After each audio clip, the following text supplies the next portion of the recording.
নমস্কাৰ মই অবিনাশ বৰুৱা আৰু আপোনালোকে চাই আছে এবিছ ক্লাছেছ বাৰু আপোনালোকে মুখ্যমন্ত্ৰী লোকসেৱক আৰোগ্য যোজনা অৰ্থাৎ হেল্থ প্লেনটোৰ কাৰণে এপ্লাই কৰিলেনে যদি নাই কৰা কেনেকৈ কৰিব লাগে মোৰ ভিডিঅ'ত দিয়া আছে ওপৰত আই বাটনত মই দি দিম আৰু যদি কৰিছে আৰু কৰাৰ পিছত আপোনাৰ যদি কিবা কুৱেৰি আহিছে কুৱেৰিবোৰ কেনেকৈ ছল্ভ কৰিব তাৰো ভিডিঅ' যদি আপোনাক লাগে ওপৰত আপুনি পাই যাব আৰু আজিৰ ভিডিঅ'টোত মই কথা পাতিম আপুনি এপ্লাই কৰাৰ পিছত সেই এপ্লিকেশ্যনখন কি ষ্টেটাছত আছে আৰু দিদিসকলে এপ্ৰুভ কৰাৰ পিছত সেই এপ্লিকেশ্যনখন কেনেকুৱা ষ্টেটাছলৈ যায় আৰু এপ্ৰুভ হোৱাৰ পিছত আপোনাৰ এপ্লিকেশ্যনখন কেনেকুৱা দেখুৱাব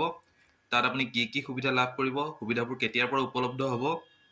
এই ডিটেইলছসমূহ আজিৰ এই ভিডিঅ'টোত ওলাব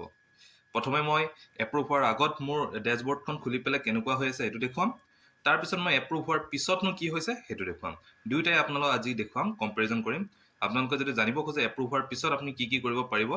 সেইখিনি জানিবৰ কাৰণে এই ভিডিঅ'টো আপুনি শেষলৈকে চাই থাকক চ' আৰম্ভ কৰিছোঁ প্ৰথমতে আপোনাৰ মোবাইলতে মই এই ভিডিঅ'টো কৰিম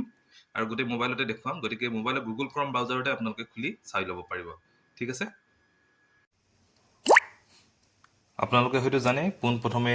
গুগল ক্ৰমত আপোনালোকৰ mmlsay.assam.gov.in এই ৱেবছাইটটো খুলি ল'ব লাগিব এই ৱেবছাইটটো খোলাৰ লগে লগে এনেকৈ আহিব তাৰপিছতে আপোনালোকে ইয়াতে বেনিফিচিয়াৰী লগইন ৰেজিষ্ট্ৰেশ্যনত গৈ ইয়াতে এমপ্লয়ী চিলেক্ট কৰি ইয়াতে আপুনি কি ডিটেইলছ দিব মই ধৰক পান নম্বৰ দিম পান নম্বৰ আৰু মোবাইল নম্বৰ দি পেলাই প্ৰচিড কৰি ল'ব OTP আহিব OTPটো আপুনি এণ্টাৰ কৰিব তাৰপিছত আপোনাৰ ডেছবৰ্ডখন খোল খাব মই এইখিনি কৰি লওঁ এইখিনি কাম মই আগতেও দেখাইছোঁ সেইকাৰণে মই খৰখেদাকৈ আগবাঢ়ি দিছোঁ OTPটো প্ৰচিড কৰাৰ লগে লগে আপোনাৰ ইয়াতে আপোনাৰ ডেছবৰ্ডখন দেখা পাব এতিয়া মই দেখুৱাম কেনেকুৱা হৈ আছে এইটো ডেছবৰ্ডখন ডেছবৰ্ডত মোৰ ষ্টেটাছটো আহিছে assign to DDO mention in DDO details অৰ্থাৎ DDO ডিটেইলছত আপুনি অফিচৰ যিজন DDOৰ কথা লিখিছে সেইজন আপোনাৰ কাৰ্যালয়ৰ যিজনে আপোনাক চেলাৰী দিয়ে অৰ্থাৎ ড্ৰয়িং এণ্ড ডিছবাৰ্চিং অফিচাৰ যিজন হয় তেওঁলৈ এইটো এছাইন কৰা হৈছে আৰু তেখেতে এইটো এতিয়া এপ্ৰুভ কৰিব লাগিব গতিকে পোনপ্ৰথমে আপোনালোকৰ ষ্টেটাছটো এনেকৈ ওলাই থাকিব এপ্ৰুভ কৰাৰ একেবাৰে তলত আপোনালোকে দেখিছে ডিক্লেৰেশ্যন আপোনালোকে যে সাইন কৰিছে কোনটো টাইমত সাইন কৰিছে এই সকলো ডিটেইলছ ইয়াতে আছে এগ্ৰিমেণ্টখন চালে চাব পাৰিব আৰু তলত লিখা আছে ইয়ৰ documents have been reviewed ডকুমেণ্টছখন review হৈ গৈছে সকলোবোৰ ঠিকে পাইছে তাৰপিছত এইটো DDOলৈকে কৈছে DDO concern with your department will provide final approval after which you can claim reimbursement অৰ্থাৎ এতিয়া DDOলৈকে পঠিয়াইছে আৰু DDO যেতিয়া এইটো এপ্ৰুভেল দিব তাৰপিছত আপুনি ক্লেইম অৰ্থাৎ ৰিইম্বাৰ্চমেণ্টৰ কাৰণে ক্লেইম আপুনি কৰিব পাৰিব গতিকে এইখিনি এতিয়া বৰ্তমান ষ্টেটাছটো এনেকুৱা ইয়াৰ পিছত DDO এপ্ৰুভ কৰিলে কেনেকুৱা হয় আকৌ মই দেখুৱাম এতিয়া দেখিছে মোৰ প্ৰফাইল ষ্টেটাছটো সলনি হৈছে প্ৰফাইল ষ্টেটাছটো আগতে DDO এছাইন টু DDO এনেকৈ আহিছিলে এতিয়া সেইটো সলনি হয় এপ্ৰুভ আহিছে অৰ্থাৎ মোৰ প্ৰফাইলটো এপ্ৰুভ হৈ গ'ল এতিয়া মই কি কৰিব পাৰিম ৰিইম্বাৰ্চমেণ্ট কৰিব পাৰিম একেবাৰে যদি তলত গৈ পেলাই মই চাওঁ তেতিয়া তাত কি আহিছে চাওঁ একেবাৰে তলত যদি ডিটেইলছত মই যাব খোজোঁ ইয়াতে দেখিছে যে ইয়াৰ এপ্লিকেশ্যন ইজ ইনকমপ্লিট প্লিজ অৰ্থাৎ নমিনি ডিটেইলছটো মোৰ দিয়া হোৱা নাছিলে তেতিয়া নাছিলে অপশ্যনটো এতিয়া দিছে এইটো মই আপলোড কৰি দিম সেইটো প্ৰব্লেম নহয় কিন্তু তলত এটা দেখাইছে যে your application to MMLSAY was approve now you are eligible to raise reimbursement request for approve family members অৰ্থাৎ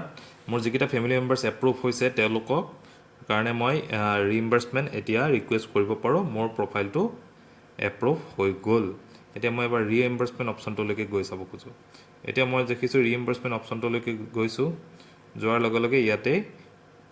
ছাবমিট নিউ ক্লেইম আহি গ'ল আগতে এই অপশ্যনটো অহা নাছিলে এতিয়া আহিছে এইটোত যদি মই এবাৰ ক্লিক কৰি চাওঁ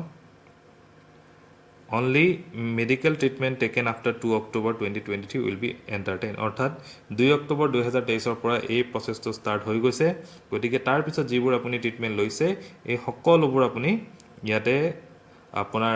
এতিয়া ৰিইম্বাৰ্চমেণ্টৰ কাৰণে এপ্লাই কৰিব পাৰিব অৰ্থাৎ এতিয়া হৈ গ'ল এতিয়া তাৰ কাৰণে আপুনি হস্পিটেল চিলেক্ট কৰিব লাগিব কোনটো ডিষ্ট্ৰিক্টত ক'ত আছে এইবোৰ চিলেক্ট কৰিব লাগিব এইবোৰ প্ৰচেছ মই পিছত এবাৰ চাম এতিয়া এই প্ৰচেছটো এতিয়া কৰিব লগা হোৱা নাই গতিকে নকৰোঁ কিন্তু ইয়াৰ পৰা এটা কথা চিয়'ৰ হ'ল যে 2 অক্টোবৰ 2023 পিছত আপুনি যদি কিবা ট্ৰিটমেণ্ট কৰিছে তেতিয়াহ'লে তাৰ ৰিইম্বাৰ্চমেণ্টৰ কাৰণে আপুনি এপ্লাই কৰিব পাৰিব যদি আপোনাৰ প্ৰফাইলটো এপ্ৰুভ হৈছে আৰু ডকুমেণ্টছ কি কি লাগিব ক্লিক হিয়াৰ ডকুমেণ্টছ কি কি লাগিব ইয়াতে দেখুৱাইছে আমি এইখিনি পিছত চাই ল'ম কেছ এডভান্সত যদি আমি যাব খোজো তাতেও দেখিছে ৰিকুৱেষ্ট এডভান্স পে'মেণ্ট ইয়াতেও আছে ইয়াতেও এলিজিবিলিটি ক্ৰাইটেৰিয়া কিছুমান আছে আমি এইখিনি পিছত আমি এবাৰ চাই ল'ম ঠিক আছে গতিকে এইটো ভিডিঅ'ত মই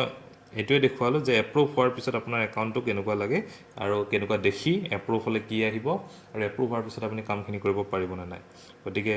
এইটো ভিডিঅ'ত মই এইখিনিকে দেখুৱালোঁ আশা কৰিছোঁ আপোনালোকে উপকৃত হৈছে আৰু যদি ভাল লাগিছে তেন্তে নিশ্চয় ভিডিঅ'টো আনলৈ শ্বেয়াৰ কৰিব সকলোৱে যাতে প্ৰচেছটো গম পায় আৰু সকলোৱে যাতে উপকৃত হয় তাৰ কাৰণে চেষ্টা ৰাখিব চ' ধন্যবাদ এবিছ ক্লাছেছ চাই থকাৰ কাৰণে লগ পাম নেক্সট ভিডিঅ'ত